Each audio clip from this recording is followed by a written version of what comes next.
This program is brought to you by Newsworks in cooperation with the City of Eau Claire. This program is simulcast on WRFP-LP 101.9 FM.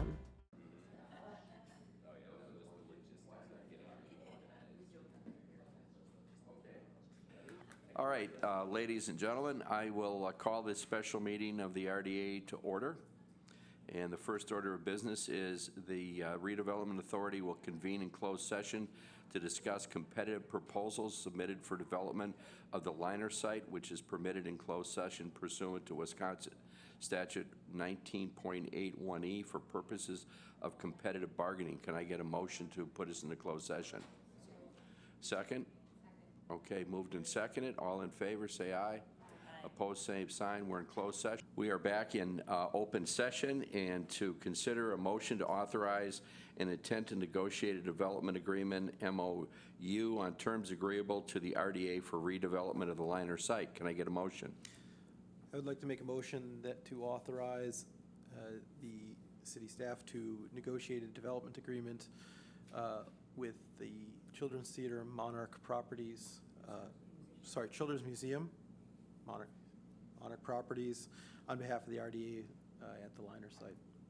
Can I get a second? Second. Any further discussion? Hearing none, all in favor say aye. Aye. Opposed, same sign. Motion carries. Thank you. Number 4 is presentation of staff recommendations on the Cannery District.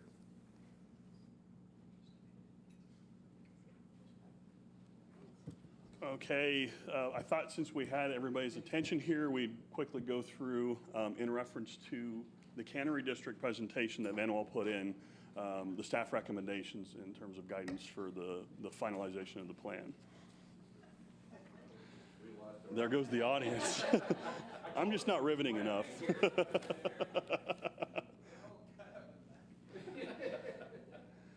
Okay, and we will provide hard copies of this memo to you after the meeting. We just want to go over these briefly. This won't take long. The first section, the upper portion of the Heights, is an area that has some potential flexibility for density and also valuation, the type of development. Staff supports higher density, and the area identifies the Heights. That'd be the upper area on the right. Staff also feels this is an ideally suited location to look at more market rate to potentially premium housing. The location provides for a best opportunity to generate a higher increment value within the TID. And staff agrees with Manuel that this is probably the best location to do that in terms of the residential side. Stepping down to the area that is defined as First and Cedar, staff finds this is an ideal location to look at mid-priced or more affordable price points for single-family homes or some type of townhomes or twin homes for sale to the public. This would likely be one of the few locations that would actually have single-family units available for sale based on the way the lot is laid out. But we also see this as a good transition area. And again, workforce type, mid-price point housing would be an ideal goal to locate it in that space. The area identified as the center is the Kessler Park location. Staff recommendation is to move Kessler Park to the east side of First Avenue. This provides some efficiencies in terms of park maintenance and upkeep. It ties it into the rest of the green space, and it allows to kind of build like a broader themed green space into that area. We will likely see, and the recommendation will be that Parks Department will work with the neighborhood and the community to determine what the final amenities would be in the park relocation. The space referenced as Platt and Oxford as we look further down. Staff supports the commercial and residential mixed use development that was labeled as option 1. The amount of density in terms of commercial space could vary a little bit. There's some opportunity to kind of play around with that density, but this is still probably best use for this space as well. Provides a balance of living space and commercial space. Also can be a potential use for more affordable housing on the housing side if it's looked as a mixed-use commercial space. Staff recommendation on the commercial side is to focus on commercial projects or developments that really reinforce the maker's theme throughout the development. Uniqueness, unique attractors, things that will draw folks to the district as opposed to just run-of-the-mill type of commercial operations. looking at the space identified as Maple, that space, again, residential development, I think this is another good location to potentially look at mixed income development. Mixed use could be, potentially a light-tech project or more affordable or workforce type attainable multifamily housing of mixed density. On the riverside, this one had 3 options listed for it. Staff supports development of option 3, which is mixed use residential and commercial. Again, going back to that commercial side, unique draws or looking for developers looking to do something unique to the area. Some of the potential thoughts thrown out for that area would be micro retail spaces, so very small pop-up type retail spaces for mom and pop stores that are themed and generally have a unique attraction to the community. Unique food offerings or settings, the idea of a food hall was thrown out as a potential for down in the area where it's multiple types of food venues centered around a common eating area and common utilities. This is a growing concept in a lot of areas and provides an opportunity for folks to basically take a food truck and move it into a permanent facility is what you're talking about. And it provides to put a lot of variety into a single area and are becoming destination and attraction points. We would also recommend seeking some additional guidance from Vanderwall on their thoughts of how this space could potentially develop. The overall recommendation, again, reinforces this idea of the commercial space building on this maker's theme. The area needs to be defined, something that really can be marketed and developed appropriately to attract folks to the area, to encourage people to drive down to the Cannery District and explore the stores, to encourage folks who are walking the trails or hiking or biking the trails to step off the trail system and explore the shops that would be down in that area. So these are the general recommendations. Any thoughts or questions at this point? Thanks, Aaron, for the presentation. I would be very interested to hear more details about the intent. So we've heard this word makers, right? Which to me, conjures up certain images. I'm not sure that what I'm thinking is what the designers here I'm thinking. So I would be really excited to learn more details. What type of things we're talking here? What businesses? What would this look like? And how would these businesses operate? Absolutely. That will be part of what we'll have Vanderwall explore and elaborate on as they move forward. In general, the makerspaces actually covers a fairly broad gamut of folks who are doing things.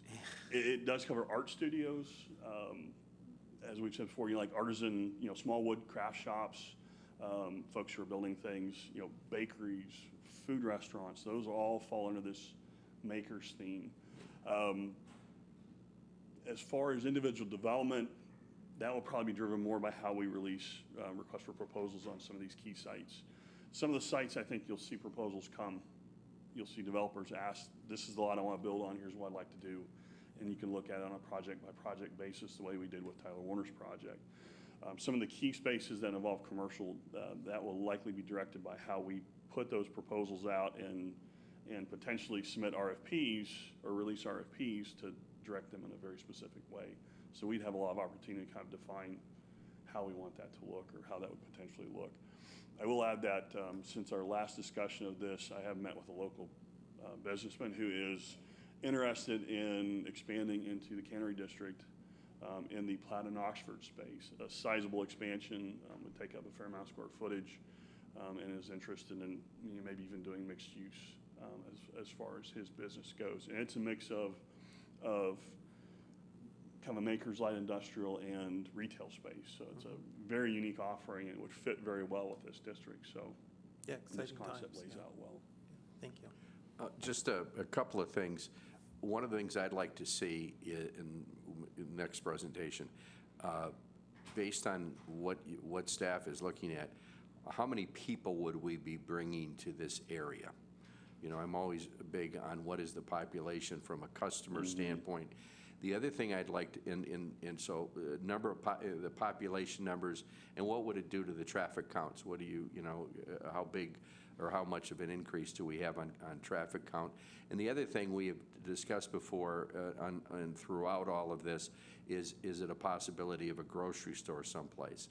Now, one of the things I'd like to do is find out, you know, from in the middle of the Cannery District, how far are we now away, those residents, how far away are they from grocery stores right now? I mean, we've got Festival up off of North Claremont, you've got over off of, on the other side of Hastings Way. So I'd like to, if you give me some stats at the next presentation of how close everybody is, because there's a lot of grocery stores around, and is this really a place that has a screaming need for that because people can't get to the others? I'd appreciate seeing that. Absolutely, we can pull that together. Any other comments?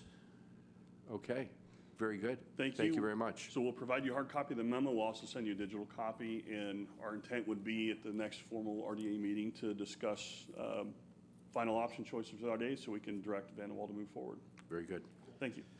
Okay, the last item is announcement, directions, and correspondence. I think we've given a good direction via our motions. We've, any announcements or correspondence, fan mail, Aaron, that's come in? None at all. Okay. Our next meeting is October 16th, and until then, we'll stand adjourned. Thank you.